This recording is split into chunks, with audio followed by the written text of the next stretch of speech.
አንዳንድ ፎቶግራፎች ጊዜን ያቆማሉ፣ አንዳንዶቹ ደግሞ ታሪክን ይፈጥራሉ። ዛሬ የምንመለከተው ምስል ከእነዚህ የማይረሱ ፎቶዎች መካከል አንዱ ነው።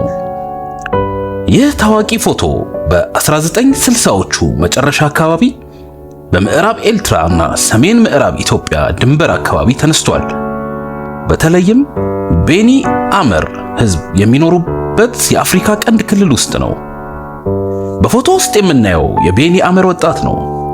በጥልቅ እይታው፣ በተፈጥሮ ውበቱና በተረጋጋ አቀራረቡ ብዙ ሰዎችን ያስደነቀ ምስል ነው። የዚህ ወጣት አይኖች ምንም ሳይናገሩ ብዙ ነገር የሚያስተላልፉ ይመስላሉ። በፊቱ ላይ የሚታየው መረጋጋት፣ ኩራትና የተፈጥሮ ግርማ ይህን ፎቶ ልዩ ያደርገዋል። ፎቶግራፍ አንድ ቅጽበትን ብቻ ይይዛል፣ ነገር ግን አንዳንድ ጊዜ ከቅጽበት በላይ ይሆናል። ይህ ፎቶ የአንድን ሰው ፊት ብቻ አያሳይም፣ የአንድን ሕዝብ ታሪክ፣ ባህልና ማንነት ይወክላል። ይህ ምስል በአሜሪካዊው ፎቶግራፈር ጄምስ ፒ ብሌር ተነስቷል።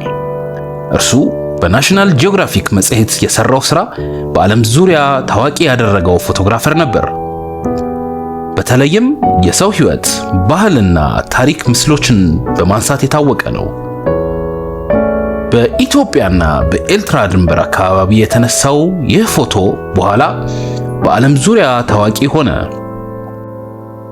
በተለይም በቱሪዝም ማስታወቂያዎች ውስጥ በስፋት ተጠቅሟል። ኢትዮጵያን ለብዙ ሰዎች አስተዋውቋታል።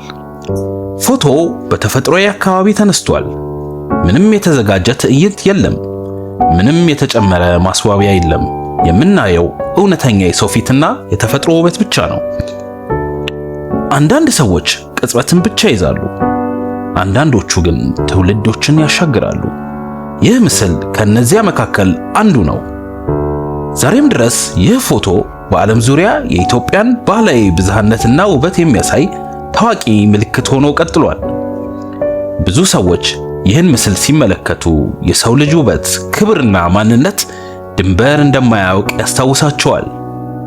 አንድ ፎቶ፣ አንድ ፊት፣ አንድ ቅጽበት፣ ነገር ግን ለትውልዶች የሚተርፍ ታሪክ።